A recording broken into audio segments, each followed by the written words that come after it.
वाह, आप इतनी मेहनत क्यों कर रही हैं? एक मिनट।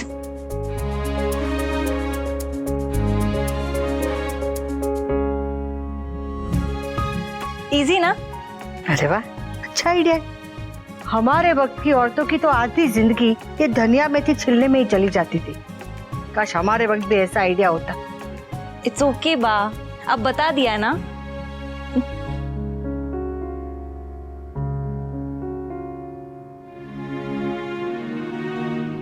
बा, एक मिनट।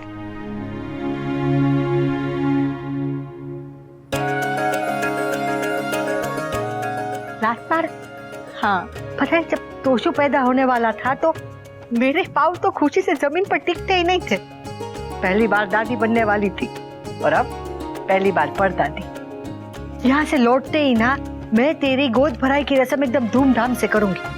पहले वो बनराज के बापूजी का ऑपरेशन और फिर गोद भराई। तब तक वो अनुपमा भी घूम घाम के आ गई होगी। अनुपमा होती तो ये सब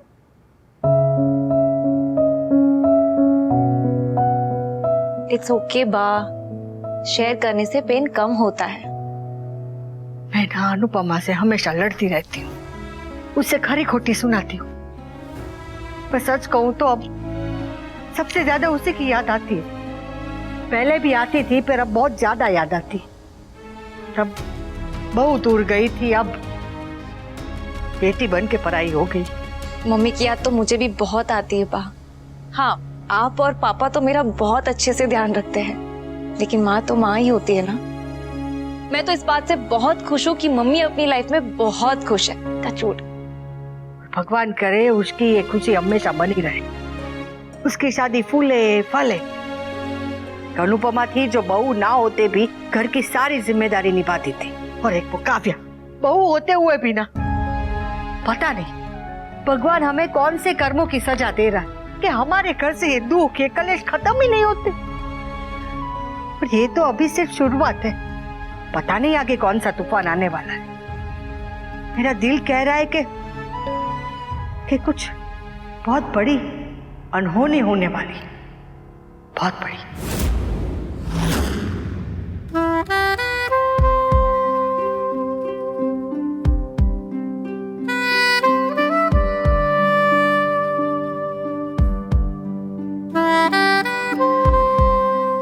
अब शर्माने मत लग जाना। मैं कहाँ शर्मा रही हूँ? अनुपमा, तू मेरा दिल मेरी जान। ओ अनुपमा, तू है जहाँ दिल वहाँ ख्वाहिशें मेरी, मेरे अरमान कहा जो नहीं कहूँगा भी मेरी जान। चाहा था जो मिल ही गया। क्या देख रही हो, क्या सोच रही हो? वो सोच रही हूँ कि होटल वाले 20 रुपए की चीज को 200 रुपए लगा के बेचते हैं, तो वो कहाँ लिखा है कि ये कितने की है? यार तुम पैसे मत देखो, just continue with your swag.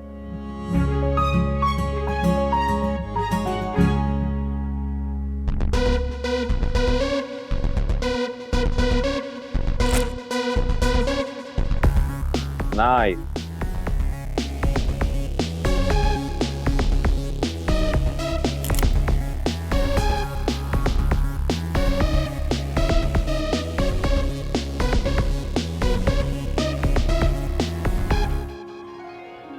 पति जी, जी बीवी जी, हम बोर हो रहे हैं,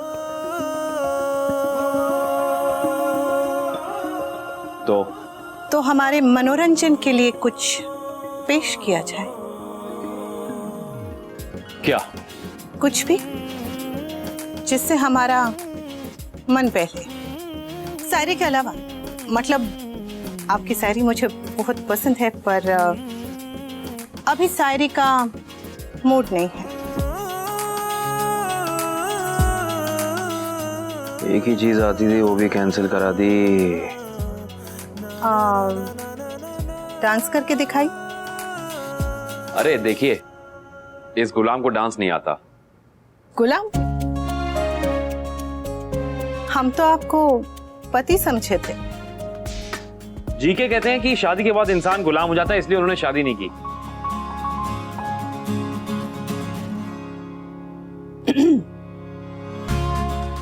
तो ठीक है गुलाम जी, अब डांस करके दिखाइए। मुझे एक्चुअली डांस नहीं आता। प्लीज देखो, तुम हनीमून का मूड मत स्पॉइल करो प्लीज।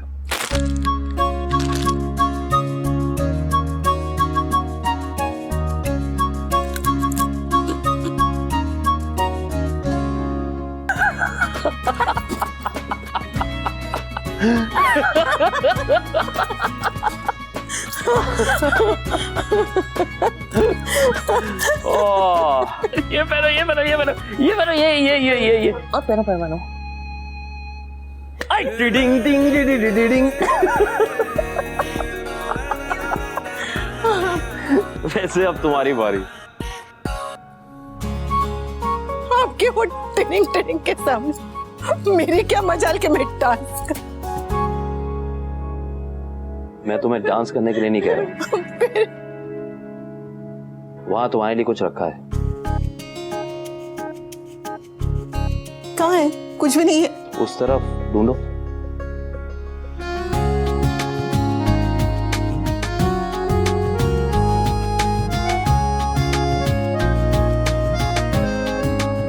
जैकेट खोलो।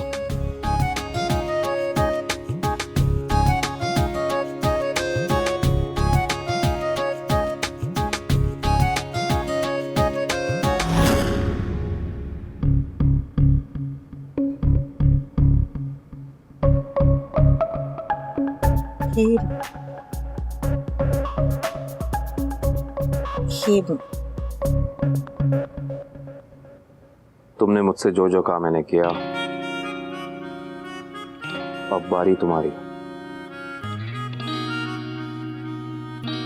इट्स ऑलराइट, कोई जल्दी नहीं। Take your time.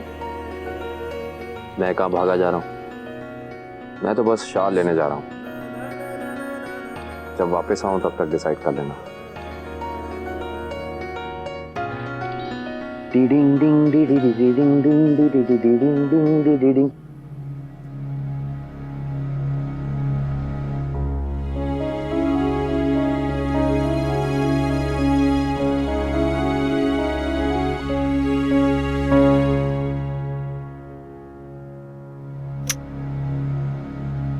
ग्यारह बज गए और ये मैदे की कटोरी का आता पता नहीं है।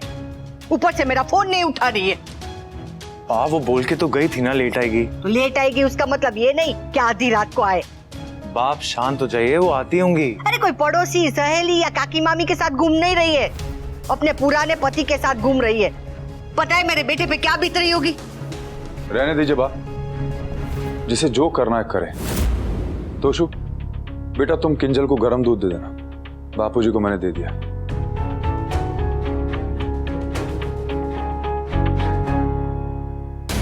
आने दो उस मैदे की कटोरी को। उसकी चटनी नहीं बना दी तो मेरा नाम लीला नहीं।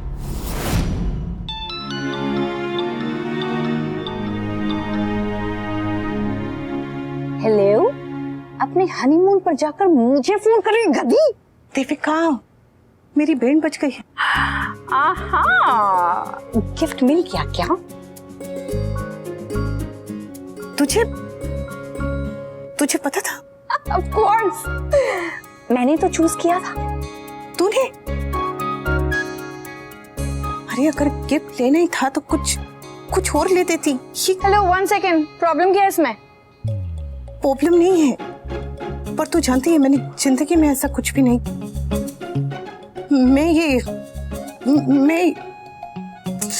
मैं कैसे पहनूंगी देविका? मैं ऐसा नहीं पहनती, मैंने कभी नहीं पहना है। कोई बात नहीं, हर किसी का पहली बार होता है। उसी पहन लेना।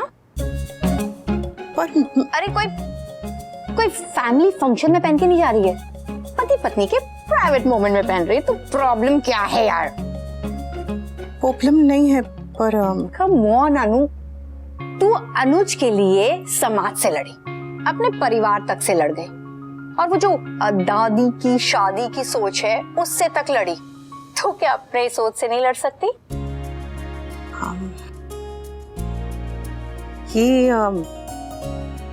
ये पहनना जरूरी है क्या? वेल, हनीमून पे जाना भी जरूरी नहीं था, लेकिन हम हर वो चीज नहीं करते जो जरूरी होती है। कभी कभी वो चीज भी कर लेते हैं जिससे हमें खुशी मिलती है। पर मैं इनके सामने कैसे? अच्छा एक बात बता, तू अपना घर सजाती है? हाँ। तो क्या अपना पूरा घर एक जैसा सजाती है? जैसे पूजा का कमरा, ओके? तो पूजा के कमरे में तू वही डेकोर करती है जो अपने बच्चों के कमरे में करती है या पति पत्नी के कमरे में? ऐसे कैसे कर सकती हूँ? हर कमरा अलग अलग सजता है, सेम थोड़ी ना होगा। एग्जैक्टली। तो वैसे ही हर पल अलग तरह से सजता है, और ये पल तेरा और अनुज का है। इस पल में तुम दोनों के अलावा और कोई आ ही नहीं सकता, तो सजा ना यार अनु।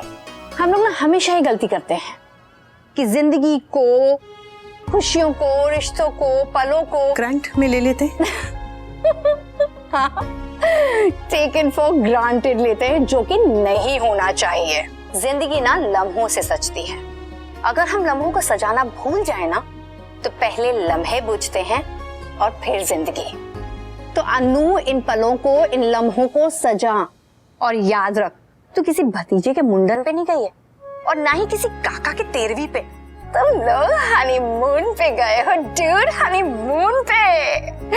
तो मेरी शेरनी, आज अपने शायर पति को अपना ऐसा रूप दिखा कि तेरा शायर पति शायरी भूल जाए।